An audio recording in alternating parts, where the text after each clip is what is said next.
They say blood is thicker than water. But blood is also what stains your hands when you destroy your own brother. My sister didn't just betray me.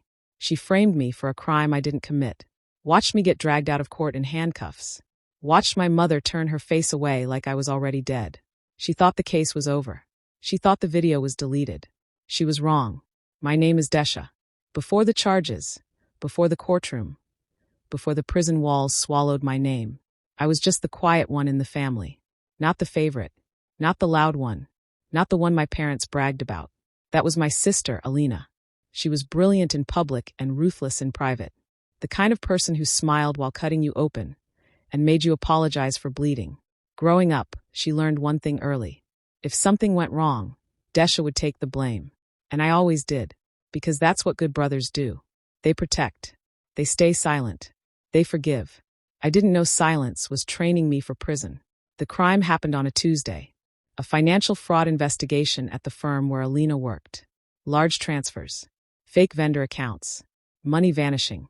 By Wednesday, the police were at our door. By Thursday, my name was on the report. Alina cried in front of them. Shaking hands. Broken voice. She told them she suspected me, but didn't want to believe it. She said I had access. She said I knew passwords. She said she trusted me, until she couldn't. The officers didn't look at me like a brother. They looked at me like a mistake. I kept waiting for her to say it was a misunderstanding.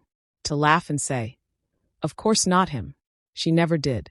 At the station, I asked one question. "Can I talk to my sister?" They brought her in. We were separated by glass. I said her name. She didn't look at me. That hurt more than the cuffs. More than the charges. More than the cell I'd soon be locked in. My mother believed her. My father stayed silent, his favorite form of cowardice. And just like that, I went from brother to criminal. The trial was fast. Too fast. The prosecution had records. Emails. Transaction logs. Everything pointed to me. Because everything had been designed to. My lawyer told me quietly, "This doesn't look good." Alina testified. She wore white. She cried again. She said she never imagined her own brother would do this to her. I watched the jury watch her. I realized something terrifying. They didn't see a liar. They saw a victim. When the verdict came back guilty, I didn't feel anger. I felt empty. Like something inside me finally accepted the truth. No one was coming to save me. 5 years. 5 years for a crime I didn't commit. As they took me away, Alina met my eyes for the first time. And smiled. Just a little. Prison doesn't break you all at once. It breaks you slowly. In pieces.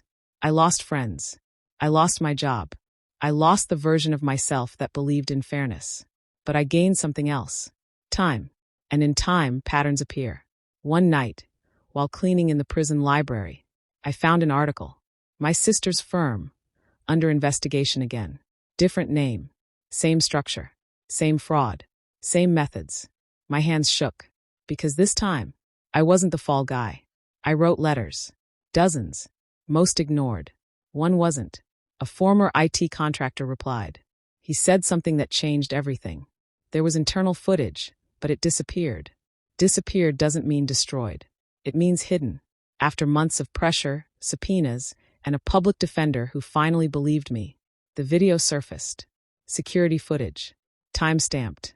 Clear. It showed Alina alone at her workstation. Logging in. Initiating transfers. Then using my credentials. She had rehearsed this. Planned it. Perfected it. The appeal hearing was packed. My sister sat confident. Until the screen turned on. The video played. No sound. Just truth. Her face drained of color. The prosecutor froze. The judge leaned forward. For the first time since my arrest, the room believed me. When the judge said, "Charges vacated. Immediate release," I didn't cry. I stood. And I looked at my sister. She couldn't meet my eyes. Alina was arrested 2 weeks later. Fraud. Perjury. Obstruction of justice. Everything she accused me of, plus more. My parents didn't call. They didn't apologize. Silence again. But this time it didn't hurt. Because silence no longer controlled me. Revenge isn't screaming. It's not violence. It's watching someone lose power exactly the way you did. At her sentencing, she finally looked at me. She whispered, "I didn't think it would go this far." I leaned close and said, "I did." She got 7 years. More than I served. I walked out free. Name cleared. Life scarred, but mine again. My sister taught me something prison never could. The most dangerous enemy isn't a stranger. It's the one who knows your silence and counts on it